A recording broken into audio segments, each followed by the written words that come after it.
الحمد لله رب العالمين والصلاة والسلام عليك يا خاتم الأنبياء والمرسلين أما بعد فأعوذ بالله من الشيطان الرجيم بسم الله الرحمن الرحيم السلام علیکم ورحمۃ اللہ تعالی وبرکاتہ۔ آج جو ہے ہم تصوف کا درس سماعت کریں گے۔ کتاب کا نام ہے احجاء العلوم، جلد 3، صفحہ نمبر 37 سے 46۔ یہ ہمارا احجاء العلوم کا لیسن نمبر 4 ہے۔ اس میں انشاءاللہ تعالی ان صفحات کو پڑھنے کی ہم لوگ کوشش کریں گے۔ آئیے درس کا آغاز کرتے ہیں۔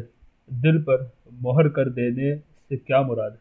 حضرت سیدنا میمون بن مہران علیہ رحمۃ اللہ فرماتے ہیں، جب بندہ گناہ کرتا ہے تو اس کے دل پر ایک سیاہ نقطہ یعنی ایک ڈارک سپاٹ، ایک کالا نقطہ لگا دیا جاتا ہے۔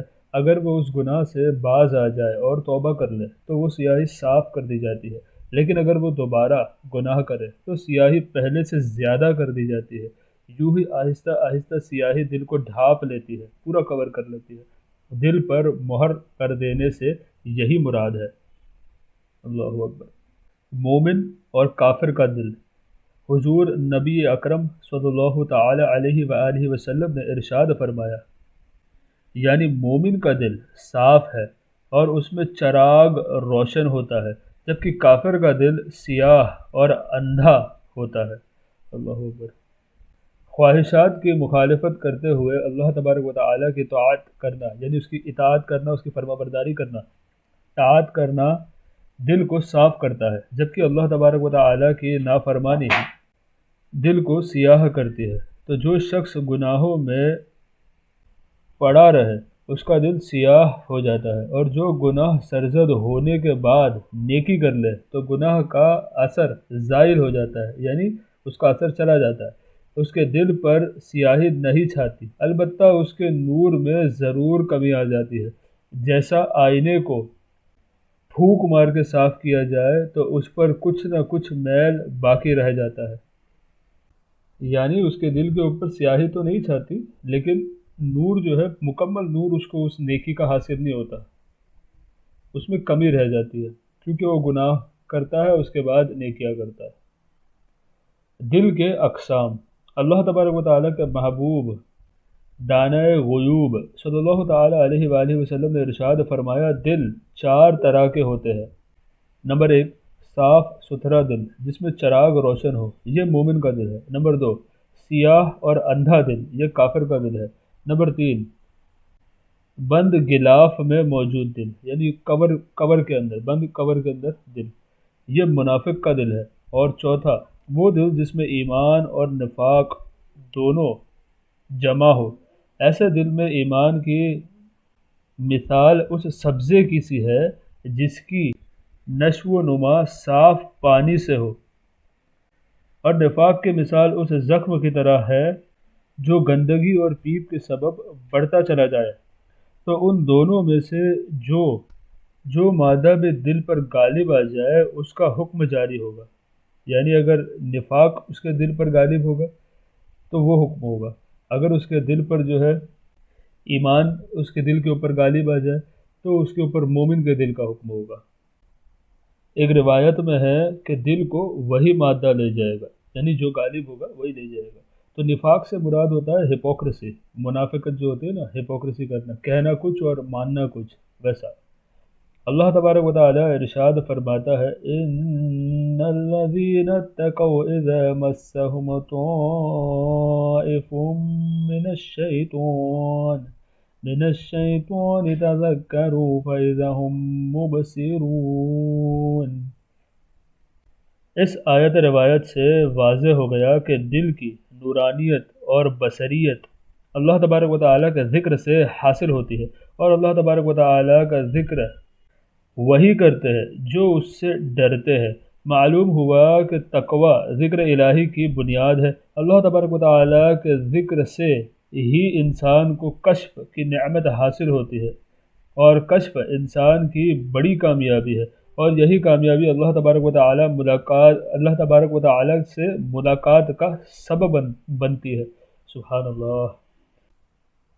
پانچویں فصل، دل اور معلومات کی باہمی تعلق کی مثال، یعنی دل میں اور جو معلومات اس کو حاصل ہوتی ہے اس میں کیا تعلق ہے۔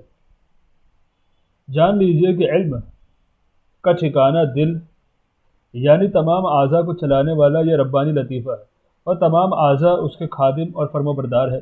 نیز معلومات سے دل کا، یعنی جو انفارمیشن دل میں ہے اس کا دل سے تعلق ایسا ہے جیسا کہ آئینے کا تعلق اس کے سامنے موجود شے سے۔ جس طرح آئینے کے سامنے موجود شے کی صورت آئینے میں نقش ہو جاتی اور نظر آتی ہے، اسی طرح تمام معلومات کی حقیقت ہے، اور ہر حقیقت کی ایک صورت ہے جو دل کے آئینے میں نقش ہو جاتی ہے۔ جس طرح آئینہ اس کے سامنے موجود شے اور اس میں نظر آنے والا عکس تین علیحدہ امور ہے، اسی طرح دل، اشیاء یعنی کہ معلومات کی حقیقت اور ان حقیقتوں کا دل میں نقش اور محفوظ ہو جانا، یہ بھی تین علیحدہ امور ہے۔ اس لیے عالم یعنی علم والا اس دل کو کہا جاتا ہے جس میں اشیاء کی حقیقت منقش ہو۔ اشیاء کی حقیقتوں کو معلومات اور ان حقیقتوں کے دل کے آئینے میں منقوش ہو جانا اور سما جانے کو عالم کہا جاتا ہے، سما جانے کو علم کہا جاتا ہے۔ بظاہر کوئی چیز پکڑنے کے لیے تین امور درکار ہوتے ہیں، مثلا نمبر 1 جس سے پکڑا جائے جیسے کہ ہاتھ، نمبر 2 وہ شے جسے پکڑا جائے جیسے تلوار، نمبر 3 تلوار اور ہاتھ کا باہم ملنا یعنی تلوار ہاتھ میں آنا۔ جس طرح ان امور سے حاصل ہونے والی کیفیت کو قبضہ کہتے ہیں، ایسے ہی معلومات کا دل میں منقش یعنی نقش ہو جانا علم کہلاتا ہے۔ بعض اوقات کسی شے کی حقیقت پائی جاتی ہے اور دل بھی موجود ہوتا ہے لیکن علم حاصل نہیں ہوتا، کیونکہ علم اشیاء کی حقیقت دل میں نقش ہو جانے کو کہتے ہیں۔ جیسا کہ بعض اوقات تلوار موجود ہوتی ہے اور ہاتھ بھی موجود ہوتے ہیں، لیکن تلوار ہاتھ میں نہ ہونے کی وجہ سے اسے قبضہ نہیں کہا جاتا، کیونکہ قبضے کی صورت میں تلوار بذات خود ہاتھ میں پائی جاتی ہے، البتہ معلومات بے عینی ہی دل میں نہیں پہنچتی۔ مثلا کسی کو آگ کا علم ہو تو اس سے ہرگز یہ مراد نہیں کہ آگ اس کے دل میں موجود ہے، بلکہ مراد یہ ہوتی ہے کہ اسے آگ کی تعریف اور اس کی حقیقت صورت کا علم ہو گیا۔ سبحان اللہ۔ دل کے آئینے سے مشابہت، دل کی آئینے سے مشابہت یعنی دل اور آئینے میں کیا سملیرٹی ہے۔ دل کو آئینے سے تشبیہ دینا زیادہ بہتر ہے، کیونکہ انسان خود آئینے میں داخل نہیں ہوتا بلکہ اس کی صورت آئینے میں پائی جاتی ہے۔ یوں ہی معلومات کی حقیقت کی جو صورت دل میں حاصل ہوتی ہے اسے علم کہتے ہیں۔ آئینے میں اشیاء کی صورتیں ظاہر نہیں ہونے کی وجوہات۔ 5 وجوہات کی بنیاد پر آئینے میں اشیاء کی صورتیں ظاہر نہیں ہوتی۔ نمبر 1 خود آئینے میں کمی ہو، مثلا لوہے کو بغیر پالش وغیرہ کے بطور آئینہ استعمال کیا جائے۔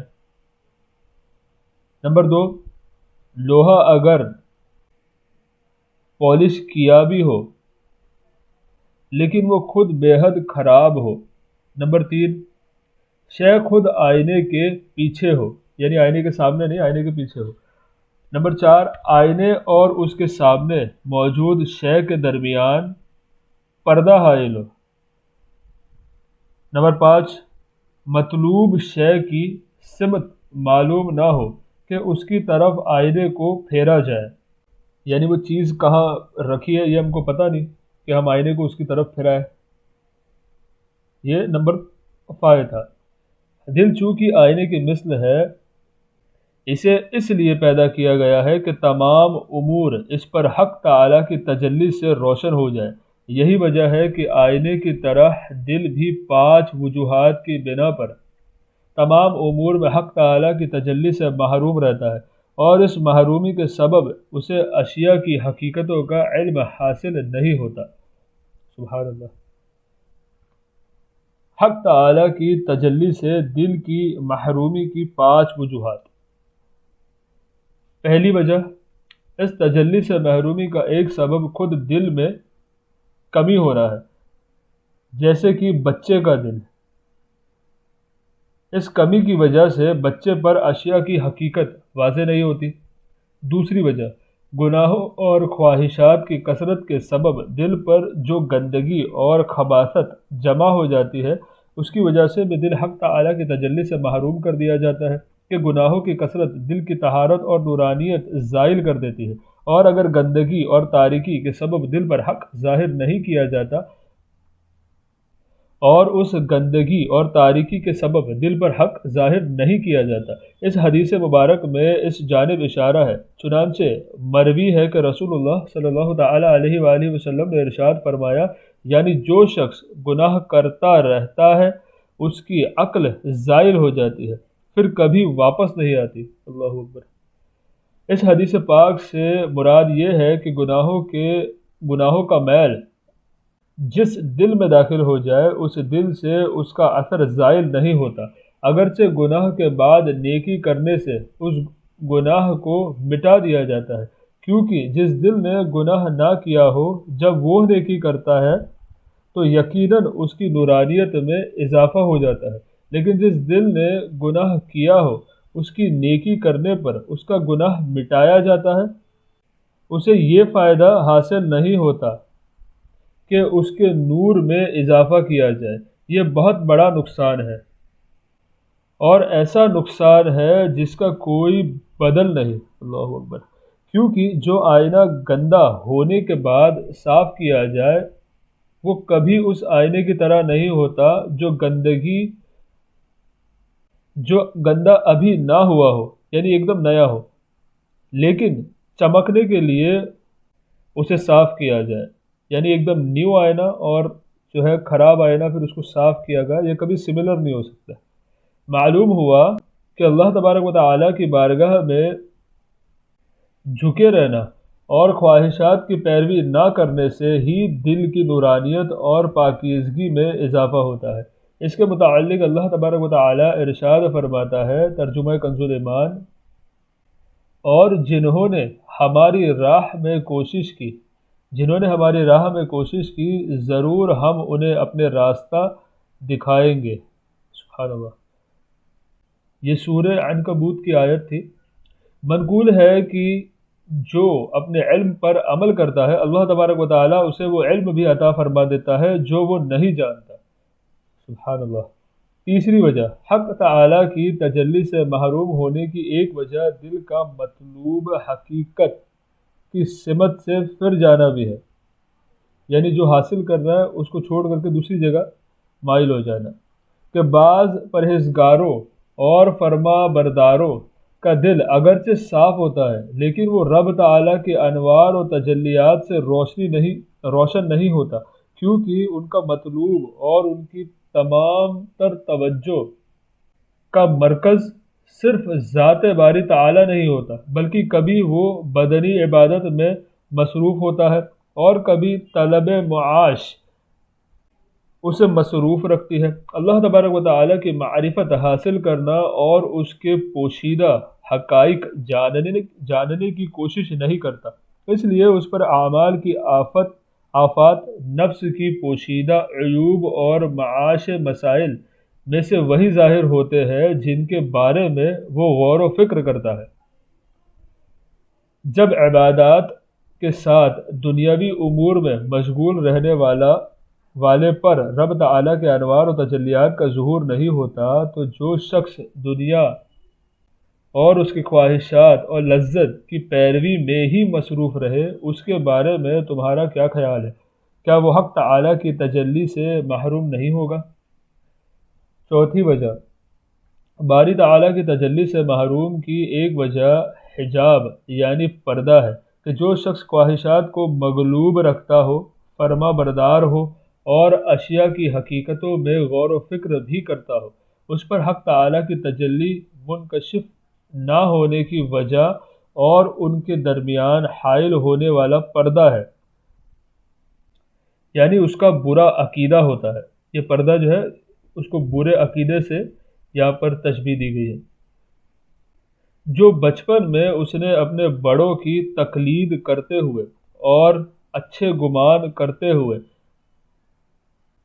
اپنایا ہوتا ہے، کیونکہ یہ عقیدہ اس کے اور تجلی باری تعالیٰ کے درمیان حائل ہو جاتا ہے اور اس کا دل اس عقیدے کے برخلاف کوئی بات قبول نہیں کرتا۔ یہ پردہ بہت وحشت ناک ہے۔ بڑوں یعنی جاہل آباء و اجداد کی تقلید میں اپنائے ہوئے یہ غلط عقائد ذہنوں میں اس قدر مغبوط اور دلوں میں راسخ یعنی اتنے جم جاتے ہیں، راسخ ہوتے ہیں کہ اکثر متکلمین اور دل میں مضبوط سمجھے جانے والے، بلکہ زمین و آسمان سلطنتوں میں غور و فکر کرنے والے بہت سے عبادت گزار انہی کے سبب حق تعالیٰ کی تجلی سے محروم رہے، اور یہ عقائد ان لوگوں اور اشیاء کی حقیقت کے درمیان حجاب بن گئے یعنی پردہ بن گئے۔ اس وجہ سے ان کے اوپر کبھی علم معرفت، علم منکشف نہ ہو سکا۔ پانچویں وجہ، حق تبارک و تعالیٰ کی تجلی سے محرومی کا ایک سبب مطلوب حقیقت تک پہنچنے کی سمت کا معلوم نہ ہونا ہے، کیونکہ طالب علم کے لیے علم کا حصول اس وقت فائدہ مند ہوتا ہے جب وہ مطلوب تک پہنچنے والے علوم کے بارے میں جانتا ہو، پھر اگر انہیں خوب اچھی طرح سے یاد کر لے اور علماء دین کے معروف طریقے کے مطابق انہیں اپنائے، ذہن میں خاص ترتیب دے، تو وہ مطلوب جہت تک پہنچ جاتا ہے یعنی اس سمت تک پہنچ جاتا ہے، اور اس کے دل پر مطلوب کی حقیقت روشن ہو جاتی ہے، یعنی جو وہ پانا چاہتا ہے وہ اس کے دل پر روشن کیا جاتا ہے۔ کیونکہ غیر فطری بلکہ کسی بھی علم کے حصول کے لیے پہلے سے ان دو باتوں کا پایا جانا ضروری ہے جنہیں مخصوص طریقے پر ملایا جائے تو ان کے ملاپ سے تیسرا اور مطلوب علم حاصل ہوتا ہے، یعنی جو وہ پانا چاہتا ہے وہ اس پر حاصل ہوتا ہے۔ جیسے نر اور مادہ کے ملاپ سے بچے کی پیدائش ہوتی ہے، پھر یہ کہ گھوڑے کا بچہ گدھا، اونٹ اور انسان سے نہیں بلکہ اس کے لیے اسی جانور یعنی گھوڑا اور گھوڑی کا ملاپ ضروری ہے۔ جس طرح بچے کا حصول مخصوص طریقے سے ہی ممکن ہے، اسی طرح ہر علم کے حصول کے لیے پہلے سے ان دو باتوں کا پایا جانا بھی ضروری ہے۔ نیز ان کے ملاپ اور ترتیب کا ایک مخصوص طریقہ ہے جس کے بعد ہی مطلوب علم حاصل ہوتا ہے۔ لہٰذا اس اصول اور مخصوص ترتیب اور ملاپ سے ناواقف ہونا یعنی اس کے بارے میں نہ جاننا، ناواقف ہونا حصول علم سے مانع ہے، یعنی اگر یہ علم نہیں ہوگا، ان دو باتوں کی علم نہیں ہوگا تو مطلوب علم یعنی جو معرفت الہی کا علم حاصل کرنا چاہتا ہے وہ کبھی اس کو حاصل نہیں ہوگا۔ اسے اس مثال سے بھی سمجھا جا سکتا ہے جو ہم نے تیسری وجہ میں بیان کی ہے، یعنی جو ہم لوگ اوپر پڑھ کے آئے ابھی۔ اس کی ایک مثال یہ بھی ہے کہ جو شخص آئینے میں اپنی گدی دیکھنا چاہتا ہے وہ یا تو چہرے کے سامنے ہی آئینے کو بلند کرے گا، اس صورت میں آئینہ گدی کے سامنے ہی نہیں ہوگا کہ گدی اس میں نظر آئے، اور اگر وہ آئینہ گدی کے سامنے رکھ کر بلند کرے تو نتیجتاً آئینہ اس کی نظروں سے پھر جائے گا، یعنی نظر سے ہٹ جائے گا اور گدی کے سامنے ہو جائے گا۔ اب نہ تو آئینہ اسے نظر آئے گا اور نہ گدی اس میں دکھ سکے گی۔ یقیناً ایک اور آئینے کی حاجت ہے جو گردن کے پیچھے اس طرح رکھا جائے کہ چہرے کے سامنے رکھے آئینے کے ذریعے اس پیچھے والے آئینے میں دیکھا جا سکے، تاکہ اس پیچھے والے آئینے میں نظر آنے والی گدی نظروں کے سامنے رکھے آئینے میں دیکھی جا سکے۔ اشیاء کی معرفت کے سلسلے میں بھی اسی طرح کی مشکل راہیں آتی ہے، جن میں ان مثالوں سے کہیں زیادہ حیران کن مشکلات ہیں، اور روئے زمین پر بہت کم لوگ ان مشکلات سے بچنے کا راستہ جانتے ہیں۔ یہ اسباب وہ ہے جن کے سبب دل پر اشیاء کی حقیقتیں واضح نہیں ہوتی، ورنہ ہر دل فطری طور پر حقائق جاننے کی صلاحیت رکھتا ہے، کیونکہ دل امر ربی ہے۔ اس خصوصیت و فضیلت کے سبب یہ ہر ایک سے ممتاز ہے۔ اللہ تبارک و تعالیٰ ارشاد فرماتا ہے، ترجمہ کنز ایمان، بے شک ہم نے امانت پیش فرمائی آسمانوں اور زمین اور پہاڑوں پر، تو انہوں نے اس کے اٹھانے سے انکار کیا اور اس سے ڈر گئے، اور آدمی نے اٹھا لی۔ اس آیت مبارک میں اس بات کی طرف اشارہ ہے کہ انسان میں ایک خصوصیت ہے جس کی وجہ سے انسان کو آسمانوں، زمینوں اور پہاڑوں پر فضیلت دی گئی ہے۔ اس کے سبب انسان اللہ تبارک و تعالیٰ کی پیش کردہ امانت اٹھانے کی طاقت رکھتا ہے، اور اس امانت سے مراد معرفت الہی اور توحید باری تعالیٰ ہے۔ ہر انسان کا دل فطرتاً اس امانت کو اٹھانے کی طاقت و صلاحیت رکھتا ہے، لیکن ذکر کردہ یہ چند وجوہات جو ہم نے اوپر پڑھی، اسے اٹھانے اور اس کی حقیقت تک پہنچنے میں رکاوٹ پیدا کر دیتی ہے۔ چنانچہ مصطفیٰ جان رحمت صلی اللہ تعالی علیہ وآلہ وسلم کا ارشاد ہے، یعنی ہر بچہ دین فطرت پر پیدا ہوتا ہے، ہر بچہ دین فطرت پر یعنی دین اسلام پر پیدا ہوتا ہے۔ اس کے ماں باپ اسے یہودی، عیسائی اور مجوسی بنا دیتے ہیں۔ اللہ اکبر۔ ایک مقام پر ارشاد فرمایا، یعنی بنی آدم کے دلوں کے گرد گرد شیطان جمع نہ ہوتے تو انسان کی نظر ضرور آسمانی سلطنت تک پہنچ جاتی۔ سبحان اللہ۔ اس حدیث میں ان اسباب کی طرف اشارہ ہے جو دل اور آسمانی بادشاہی کے درمیان حجاب بنے ہوئے ہیں، یعنی پردہ بنے ہوئے ہیں۔ اللہ تبارک و تعالی مکان سے پاک ہے۔ امیر المومنین حضرت سیدنا عمر فاروق اعظم رضی اللہ تعالی عنہ سے مروی حدیث شریف میں بھی اس جانب اشارہ ہے۔ چنانچہ آپ رضی اللہ تعالی عنہ فرماتے ہیں کہ بارگاہ رسالت صلی اللہ علیہ وآلہ وسلم میں عرض کی گئی کہ یا رسول اللہ صلی اللہ تعالی علیہ وآلہ وسلم، اللہ تبارک و تعالی زمین میں ہے یا آسمان میں؟ ارشاد فرمایا، اللہ تبارک و تعالی اپنے مومن بندوں کے دلوں میں ہے۔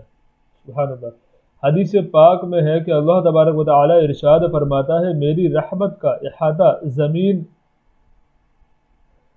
کر سکتی ہے نہ آسمان، میری رحمت کا احاطہ زمین کر سکتی ہے نہ آسمان، البتہ مومن کا نرم اور پرسکون دل اس کے احاطے کیے ہوئے ہے۔ سبحان اللہ۔ سب سے بہتر کون؟ ایک روایت میں ہے کہ بارگاہ رسالت مآب صلی اللہ تعالی علیہ وآلہ وسلم میں عرض کی گئی کہ یا رسول اللہ صلی اللہ تعالی علیہ وآلہ وسلم، لوگوں میں سب سے بہتر کون ہے؟ ارشاد فرمایا، مخموم القلب مومن۔ عرض کی گئی مخموم القلب کون ہے؟ ارشاد فرمایا، پرہیزگار جس کا دل کھوٹ، سرکشی، دھوکہ، کینہ اور حسد سے پاک و صاف ہو۔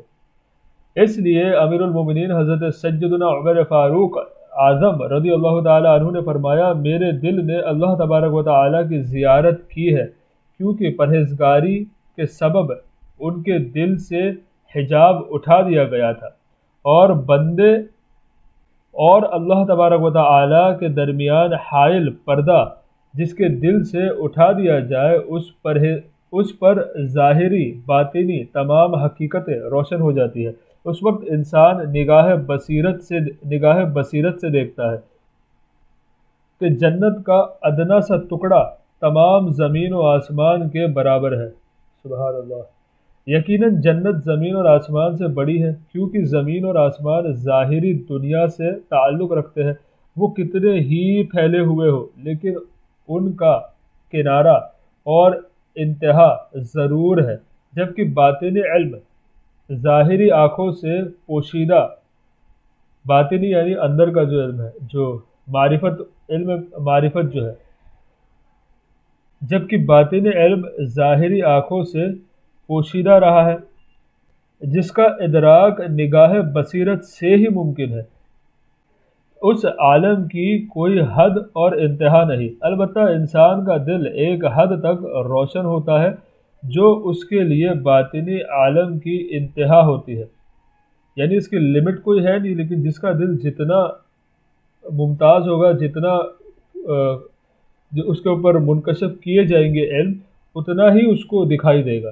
باطن علم کی انتہا ہوتی ہے، جبکہ در حقیقت باطن علم کی کوئی حد نہیں۔ سبحان اللہ۔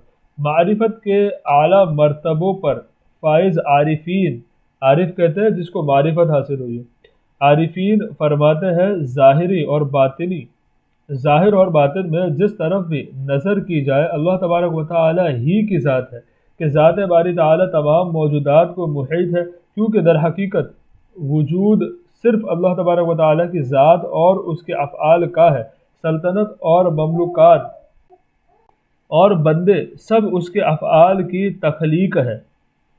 اگر اس گروہ کے نزدیک باطنی امور میں سے جو کچھ دل پر روشن ہوتا ہے وہی جنت ہے، جبکہ اہل حق یعنی علماء کے نزدیک یہ تمام امور جنت کا حقدار ہونے کے اسباب ہے۔ انسان کا دل اللہ تبارک و تعالیٰ کی ذات و صفات اور افعال سے جس قدر روشن ہو گیا، جس قدر اسے معرفت حاصل ہوگی، جنت میں اتنی ہی مقدار کے برابر اس کا حصہ ہوگا۔ سبحان اللہ، یہ بہت اہم بات بتائی ہے، اس کو دوبارہ سے سنیے گا تو انشاءاللہ تعالی سمجھ میں آ جائے گا۔